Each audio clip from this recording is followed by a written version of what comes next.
अस्सलाम वालेकुम।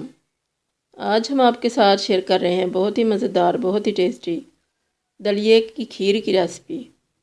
ये दलिए की खीर बहुत अच्छी लगती है सर्दियों में भी और गर्मियों में भी। ख़ास तौर पे रमज़ान में ये बहुत अच्छी रहती है। अगर बना के रख लें फ्रिज में और इंडिविजुअल कर लें इसकी सर्विंग, तो जिसका दिल नहीं करता है सहरी के वक्त कुछ खाने को, वो भी ये खा लेगा और सारा दिन बिल्कुल भी भूख और प्यास फील नहीं होगी। तो ये हमने स्पेशल रमज़ान के लिए डिश बनाई है। यह हमने जौ का दलिया लिया है 1 कप और गंदम का दलिया है 1 कप। वाइट वाला जो है ये जौ का है और दूसरा जो येलो है ये गंदम का है। ये आम चक्कियों से मिल जाता है। तो ये हमने 1 कप लिया और इसको हमने अच्छी तरह से वॉश करने के बाद सोक करके रख दिया 3 से 4 घंटे के लिए। तो बहुत आसानी रहती है, बहुत आसानी से ये फिर बन जाता है बहुत जल्दी से।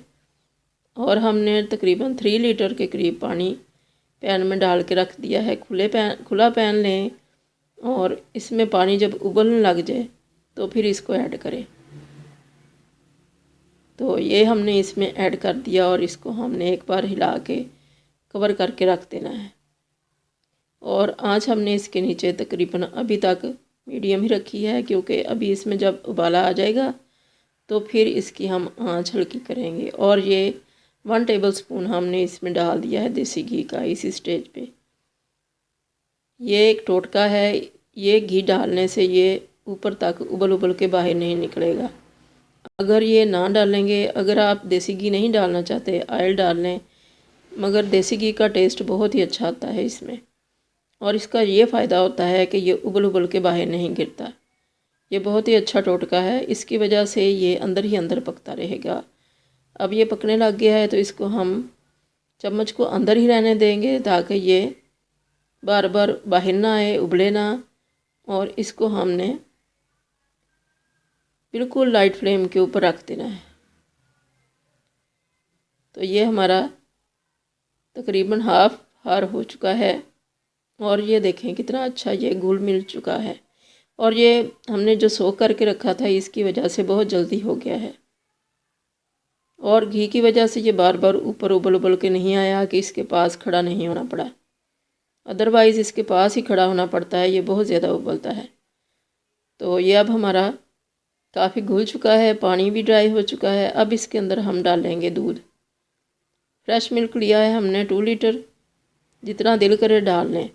ये फ्रेश मिल्क है, तो इसको हमने अभी उबाला नहीं था, इसकी मलाई वगैरह सारा कुछ इसके अंदर ही है।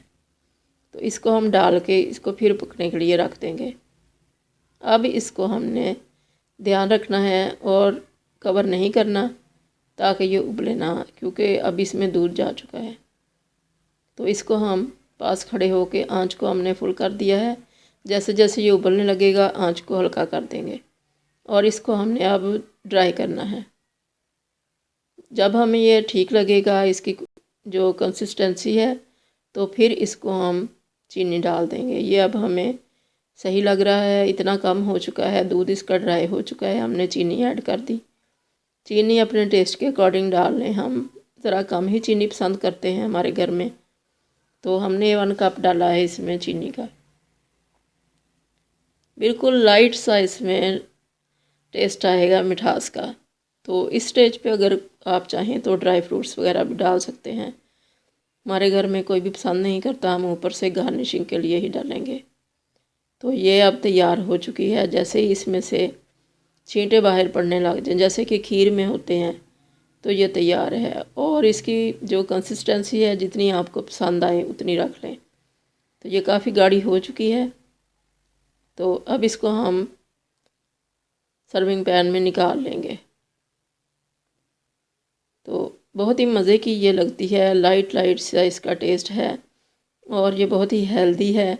कमज़ोर अफराद जो हैं, जो बीमार रहते हैं या जिनको भूख महसूस नहीं होती, जो बच्चे खाना नहीं पसंद करते गर्मियों में, उनको ये बना के दें, उनको बहुत ही पसंद आएगी ये रेसिपी।